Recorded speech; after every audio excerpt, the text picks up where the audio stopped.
مزه واخلي. جی ډېره زیاته مننه. یو دوه شعرونه دي جی چې اوس مې په ځان باندې سم زړه خوږېږي، اوس مې په ځان باندې سم زړه خوږېږي، ستا محبت دومره بدرنګه کړمه او زما په رګ رګ کې خوره د مینه، زما په رګ رګ کې خوره د مینه، نفرت به خامخا له جنګه کړمه.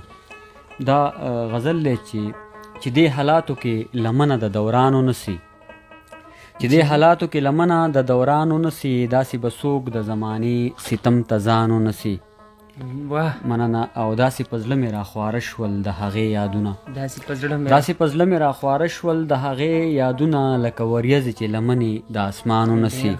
مننه. ستا بېروخۍ را باندې داسې لوبې وکړلې چې لکه په جنګ کې چې کافر څوک مسلمانو نسی. مننه. چاله چې لاس د محبت ښه په اخلاص ورکړمه، عجیبه کار دی هم هغه را له ګریوانو نسی. منګه چې کله هم په وړاندې تللو هڅه وکړو، د وخت بدبخته واکداران را له کاروانو نسی. دا یو ځل بیا منګه چې کله هم په وړاندې د تلو هڅه وکړو، د وخت بدبخته واکداران را له کاروانو نسی. او وطن به هله پرمختګ وکړي که داسې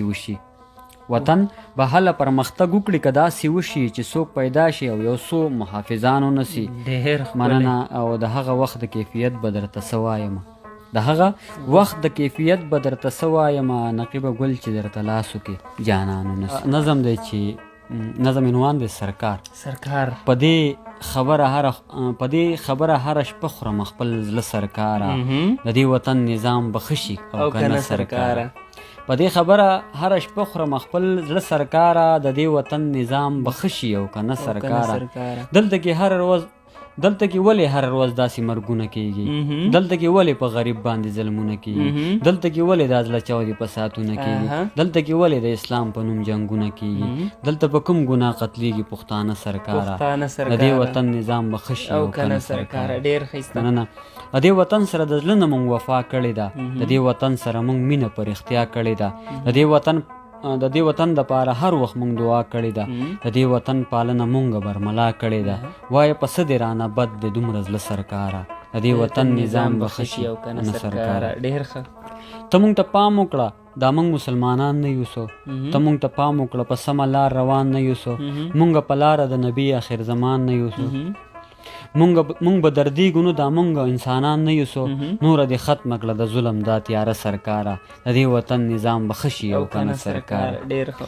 له خدایه ویرېږه، مونږ خپل ژوندون ته پرېږده، مونږ په دې پښتنه خاوره خپل سکون ته پرېږده، چې مونږ ځان بدل کړو مونږ خپل بدلون ته پرېږده، دا مونږ هم چېرته روښانه سباون ته پرېږده. ستا دې نظام را له خراب کړه له مازغه سرکاره، د دې وطن نظام به ښه شي او کنه سرکاره.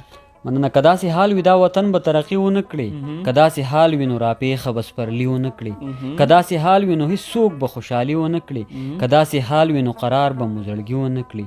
نقیب لیدی نه شي حالات داسې تراخه سرکاره، د دې وطن نظام به ښه شي او کنه سرکاره. ډېر ښایسته.